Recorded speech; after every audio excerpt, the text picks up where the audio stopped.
Бу көннәрдә башкалабыз Казан WorldSkills һөнәри осталык буенча дөнья чемпионатын кабул итү белән яши. Катнашучылар һәм кунаклар өчен күп кенә мәдәни чаралар да каралган. Концерт заллары, театрларыбыз бу көннәр өчен махсус программа әзерлиләр. Шул исәптән Габдулла Кариев исемендәге Татар дәүләт яшь тамашачы театрында. Бүген бездә кунакта театрның баш режиссеры, Россиянең атказанган артисты, Татарстанның атказанган сәнгать эшлеклесе Ринат Мирзахасан улы Аюпов. Хәерле көн, исәмез Ринат әфәнде. Бик шатбыз сезне күрүгә безнең студиябызда бүгенге көндә. Шулай итеп, сезнең театрда WorldSkills кысаларында катнаша, тамашачыга нинди спектакльләр тәкъдим итәргә җыенасыз? Узган елның иң яхшы 3 премьерасын без тәкъдим итәчәкбез WorldSkillsның әлеге һөнәри конкурсында. Тапшырылмаган хатлар Гадел Куту әсәре буенча Илгиз Зәйниев аны узган сезонда безнең театр өчен куйды. Ул 23 августта күрсәтеләчәк. 24 августта Ганжави Низаминың Ләйлә вә Мәҗнүн исемле мелодрамасын тәкъдим итәбез. Һәм инде 25 августта Камил Каримовның Шайбу исемле спортив комедиясын тәкъдим итәчәкбез. Аха, әмма безнең тамашачыларга Шайбу дип исемләнгән спектакльгә чакыру кәгазьдә алып килгәнсез, сорауда әзерләгәнсез. Шушы минутларда әйдәгез тамашачыга ишеттирик бу сорауны. Ә инде дөрес җавап биргән тамашачы шушы чакыру кәгазенә ия булыр дип өметләнеп калабыз. Бу спортив комедияда күбесенчә анда ул авылда бара, һәм анда бик күп хатын-кызлар катнаша. Менә Анжела исемле шибәр кызга ничә яшь? Ничә яшь? Анжела исемле шибәр кызга, ханымга ничә яшь? Яшанысында чыннан да бик күп, шулай бит. Тамашачылардан дөрес җавапны без тапшыруыбыз тәмамлаганнан соң 1 сәгать дәвамында көтеп калабыз. 554-30-51 телефоны аша безгә шалтыратып мөрәҗәгать итегез. Театр менә яңа бинага күчкәч, җитәкчеләр дә алышынгач ничектер җанланып китте бугай сезнең тормышыгызда. Менә без тамашачылар кырыйдан караганда шулай күз алыйбыз, димме? Бик матур гына иҗади лабораториялар эшләп киләләр. Менә шуларның кайсы бирләренә туктап китсәк, асыл дип мәсәлән, менә шуларның берсе, сөйләп китсәгез шул турыда. Асыл ул иҗади конкурс, яшүсмерләр өчен махсус пьесалар язуга без конкурс игълан иттек. Асыл, ягъни чисталык, пөхтәлек асыл булырга тиеш һәр тормышның әйтик киләчәге. Ул октябрьгә кадәр барачак. Менә бу асыл яшүсмерләр драматургиясе конкурсына бик күп пьесалар килә башлады, 40-ка якын пьесалар. Алар балалар язмышы турында, балалар тәрбияләү турында, яшүсмерләрнең хәзерге көндәге проблемаларын менә шулай итеп күрсәткән пьесалар. Алар бик күп, бик кызыклы пьесалар. Укыдым менә мин үземә шәхсән укырга туры килде. Бик шәп пьесаларны без чузларга, яшь тамашачылар театрына тәкъдим итәчәкбез.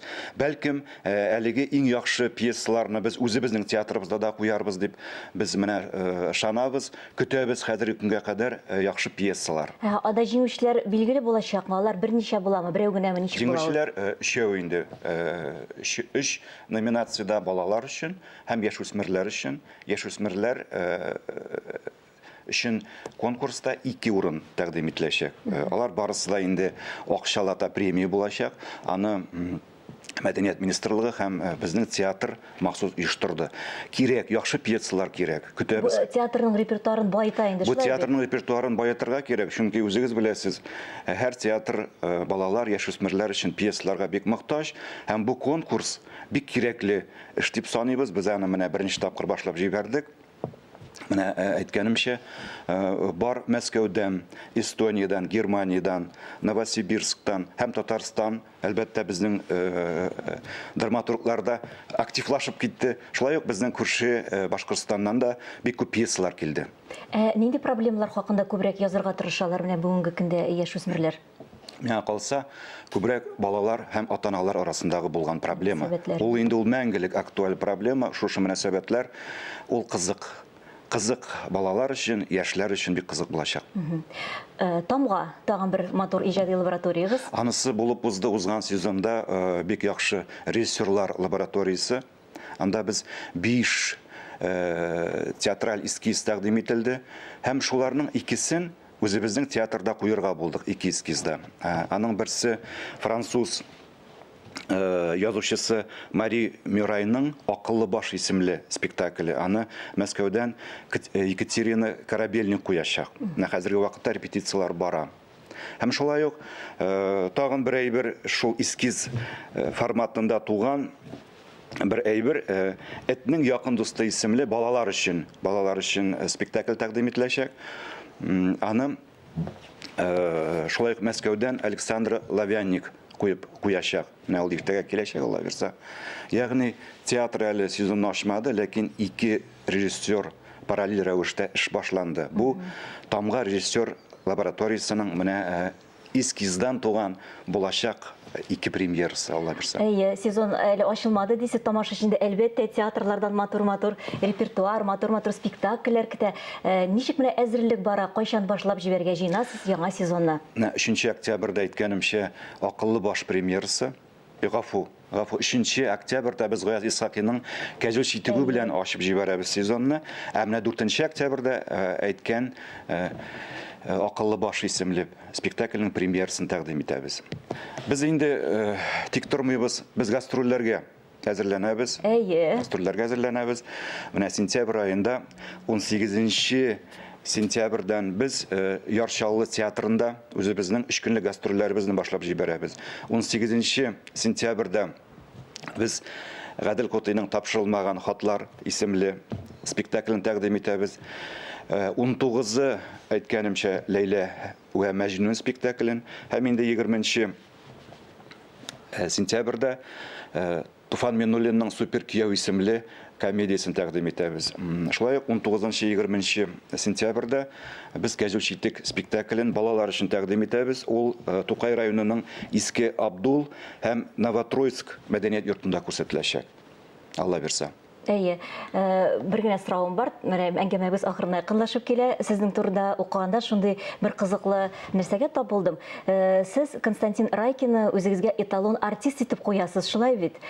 Безнең сәхнәдә менә, мәсәлән, сезнең театрда яисә башка театрда булсамы, бәлки өлкән буыннан килгән шундый эталон артистлар бармы сезнең күзлектән караганда? Алар бар инде, ләкин бик сирәк. Хәзер менә берсен әйтсәм, кайберләрен көләп калырга мөмкин. Шулай да Константин Райкин, әлбәттә, ул күрсәтү стилендә һәм эчтән психологик яну принципы белән уйный сәхнәдә, ягъни синтетик артист. Андый артистлар безнең Татарстанда да бар инде ул. Мин әйткәнемчә аны әйтмим, ләкин һәр режиссер шундый синтетик артистның үзенең театрында булуына хыяллана. Бик зур рәхмәт сезгә бүген безне тапшырырга килгәнегез өчен. Әлбәттә, сезгә бар ди уңышлар гына телибез.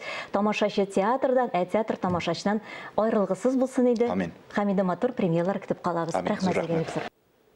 Казан арты тарих